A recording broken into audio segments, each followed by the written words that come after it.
আমরা দেখতেছি একটা লোক ছিপ দিয়ে মাছ ধরার চেষ্টা করতেছে। দেখি তার ছিপে কি ওঠে।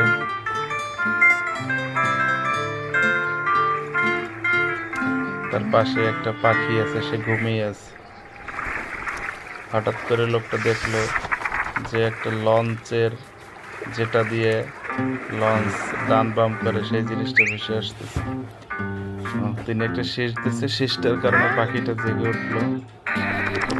দেখি পাখিটা কি করে। পাখিটা যে সেই গ্রাফিটা সুতার সাথে আটকে দিল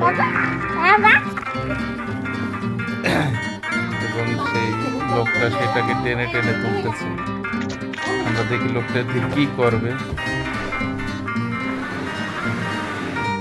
সে সমুদ্র থেকে বিভিন্ন যন্ত্রপত্র নিয়ে সে একটা জিনিস